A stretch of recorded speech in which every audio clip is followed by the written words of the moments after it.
afternoon, my sweet friends. This is Dani with Peaceful Bird Gardens, and I just wanted to take a moment to talk to you about our beautiful Carolina Jessamine vine that we have growing here along the side of our house.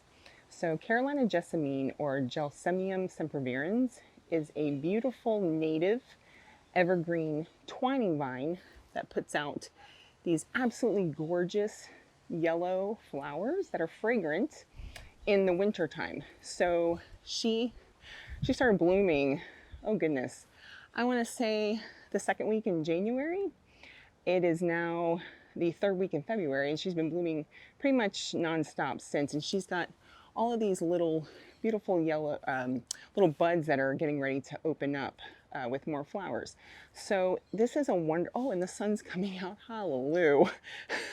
It's been pretty overcast and chilly this morning. So Carolina Jessamine, as I said, is a native evergreen woody twining vine. It doesn't have the little tendrils. They actually kind of have these two opposite leaves that twine up into, a structure. They do need support. They are native throughout the Southeast. You can pretty much find them North Florida down, not so much super far south, like Naples southwards. I haven't seen them. If you're growing them down there, leave me a comment so that other people can know that they're growing this plant down in the south. Carolina Jessamine is a little bit toxic. She is. The nectar, the berry, the fruit that it produces, the leaves, it's all toxic to humans. Now, it's supposedly also toxic to honeybees, but I've seen honeybees wiggling their little booties up in here, and our native bees absolutely love this plant. And it is also attractive to hummingbirds, from what I'm told. I haven't necessarily noticed hummingbirds on our jessamine vine, but I have heard people say that they do get hummingbirds.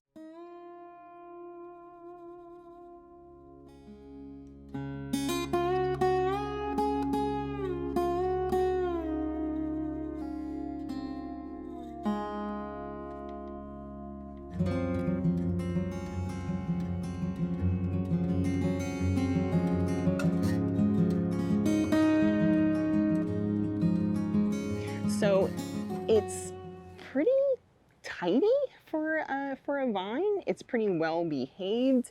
I have heard that it can sucker, but we haven't had that experience with ours. We just kind of prune ours back in the fall, fall going into winter, because in the summertime, the growth can, kind of explode, and she wants to climb over the roof of the house. So we do prune it back in late summer, fall, winter, into the blooming time, right before it starts to bloom.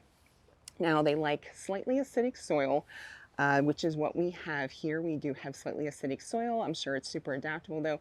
They are found in hammocks, in like oak hammock type situations. You can see them, climbing up the oak trees. We have them here at Brooker Creek Preserve. I've seen them there. You can actually use them as a ground cover, from what I understand, but they don't flower as prolifically as a ground cover. They grow in part sun to full sun situations. This is part sun situation, so she gets all morning, a little bit of afternoon sun, but then afternoon, the 2 to 3 o'clock on, she's in the shade. So she flowers quite heavily for us, like I said, pretty much January through February. Now, they are also relatively drought tolerant because we don't really water this little strip. It's this weird little strip of, it's very thin. There's a little thin strip of dirt patch here next to our garage, and it doesn't get a ton of water over here, you guys. So she's making it with very minimal watering throughout the year. We don't irrigate this particular section very often unless it's incredibly high drought. So they're relatively drought tolerant. They are not salt tolerant, though, so you can't necessarily grow these along the coast. They don't want salt spray or salt inundation whatsoever. So yeah, Carolina Jessamine, it is fragrant. I think they smell lovely. It's not super, overpowering or anything, but it is, it's light. It's just a beautiful plant hands off. I put it here on this kind of metal. You do need some support for it because, you know, it's a vine. It gets 25 feet tall or 25 feet long.